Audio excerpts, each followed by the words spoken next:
A look at Olivia Rodrigo thought only white people could be a pop stars.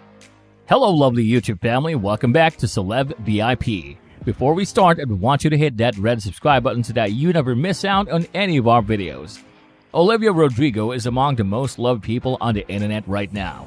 With her songs hitting the most viral songs on the internet, she has gained a lot of popularity in recent times.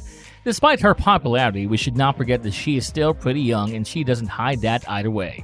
In this video, we're going to talk about an incident that Olivia Rodrigo discussed recently, which is surely going to make you laugh on the silliness on this comment. Also, we want you to take it lightly and we don't want this video to be triggering for anyone.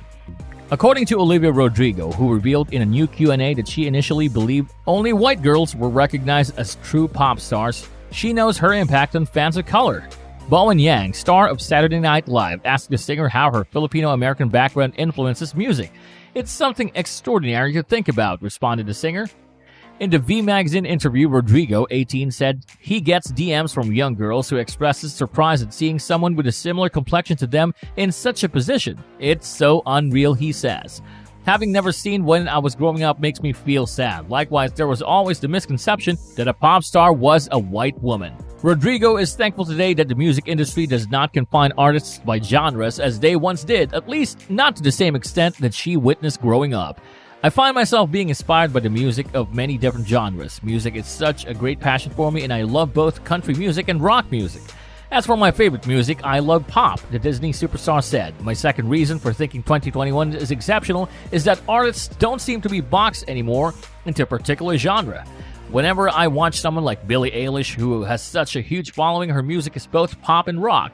Furthermore, Rodrigo spoke about the pressures of being a pop star today and the sexism inherent in that. "In pop music, there is an element of pressure for young women. In addition, you're only considered successful if you're under 30 years old. As a result, the High School Musical, the series actress, has always resented that line of reasoning." "What do you mean by that? I just want to become a better songwriter and understand my message better," she explained. "It's an enjoyable, exciting part of being in a space that I'm always encouraged to try different areas and reinvent myself." In an interview with Yang, she was asked if she was ever concerned about performing live since she has risen so rapidly. The pressure Rodrigo felt before her second live performance on Saturday Night Live came back to her mind.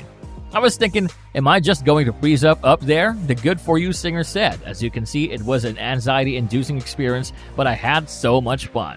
I find it fun as an artist to be able to cultivate an experience for people," she continued. "Live music is something that we've lacked in our lives and something that I believe is so important." She then remembered being Lorde at Staples Center while on tour with her Melodrama album. Rodrigo said, "I remember going to see her at the Staples Center and crying with my friends. I remember being like, that was such a magical experience. There were so many people feeling the same emotions at the same time." She continued, "I want to be the kind of artist who can really cultivate these feelings on such a large scale, so hopefully that's what I'll do on tour." Good For You chart topper Rodrigo was credited as co-written with Paramore's Hayley Williams and Joshua Farrow. Paramore's publisher, Warner Chappell Music, congratulated the two artists after Spotify declared the Summer Song of the Year.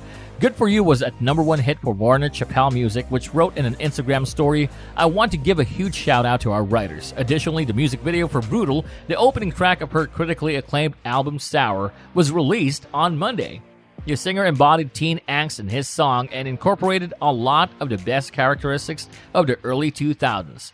After the video was released, Rodrigo wrote on Instagram, "Had the best time ever making this. Thanks a lot at Petra F. Collins, who inspired me for so long and who directed this video," saying that he had an incredible time making it. "Thanks for taking the time to watch this video and to see what teenage angst I can do." It took her a while to understand it, and she describes herself as someone who bends under pressure.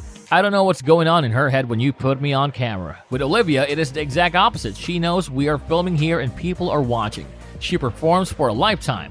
Our joke soon became somewhat of a running gag. She approaches things logically. Rodrigo began her career as an actress, first appearing in the Disney series Bizarre Bark, then in the streaming series High School Musical, the series. As soon as the red light appears, she switches into performance mode. During the recording process, acting does come into play for her. "It makes me so happy that I will screw up my face and act out every word I sing." It doesn't mean that Rodrigo's music is anything less than authentic. The raw emotion that she sings is distilled into every note. It is easy to hear it in Driver's License, Rodrigo's instant classic debut single, which relayed the true story of her passing her test and driving past the ex's house to a devastating effect after celebrating her anniversary that night. And that's all for today, folks. I hope you liked the video. If you did, make sure to hit that like button and subscribe to the channel so that you never miss any amazing videos from us.